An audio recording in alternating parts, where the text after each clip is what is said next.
Chapter 21. Now these are the judgments which thou shalt set before them. If thou buy an Hebrew servant, 6 years he shall serve, and in the 7th he shall go out free for nothing. If he came in by himself, he shall go out by himself. If he were married, then his wife shall go out with him. If his master have given him a wife, and she have borne him sons or daughters, the wife and her children shall be her master's, and he shall go out by himself. And if the servant shall plainly say, I love my master, my wife, and my children, I will not go out free. Then his master shall bring him unto the judges, he shall also bring him to the door, or unto the doorpost, and his master shall bore his ear through with an awl, and he shall serve him forever. And if a man sell his daughter to be a maidservant, she shall not go out as the men servants do.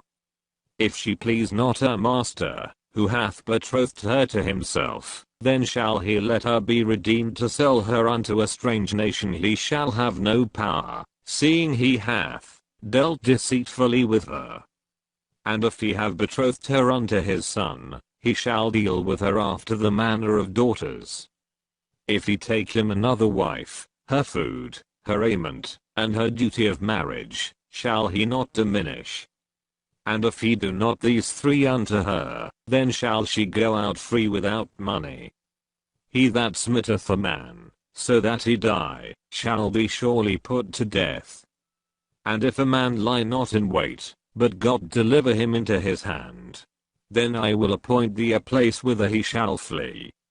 But if a man come presumptuously upon his neighbor, to slay him with guile, thou shalt take him from mine altar, that he may die.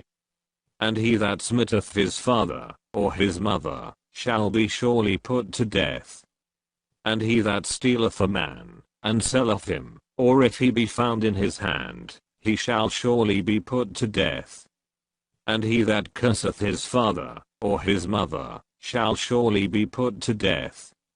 And if men strive together, and one smite another with a stone, or with his fist, and he die not, but keepeth his bed, if he rise again, and walk abroad upon his staff, then shall he that smote him be quit. Only he shall pay for the loss of his time, and shall cause him to be thoroughly healed. And if a man smite his servant, or his maid, with a rod, and he die under his hand, he shall be surely punished. Notwithstanding, if he continue a day or 2, he shall not be punished, for he is his money. If men strive, and hurt a woman with child, so that her fruit depart from her, and yet no mischief follow, he shall be surely punished, according as the woman's husband will lay upon him.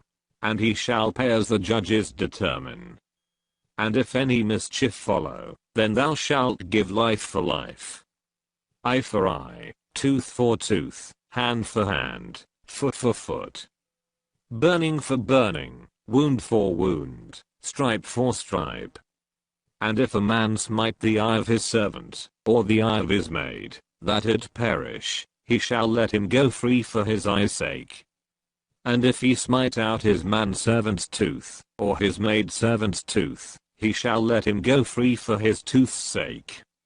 If an ox gore a man or a woman, that they die, then the ox shall be surely stoned, and his flesh shall not be eaten, but the owner of the ox shall be quit.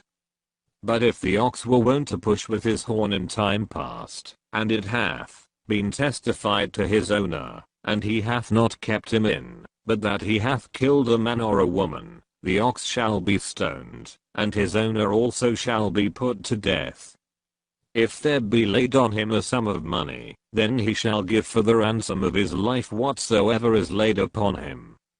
Whether he have gored a son, or have gored a daughter, according to this judgment shall it be done unto him. If the ox shall push a manservant or a maidservant, he shall give unto their master 30 shekels of silver, and the ox shall be stoned. And if a man shall open a pit, or if a man shall dig a pit, and not cover it, and an ox or an ass fall therein, the owner of the pit shall make it good, and give money unto the owner of them, and the dead beast shall be his. And if one man's ox hurt another's, that he die, then they shall sell the live ox, and divide the money of it, and the dead ox also they shall divide. Or if it be known, that the ox hath used to push in time past, and his owner hath not kept him in, he shall surely pay ox for ox, and the dead shall be his own.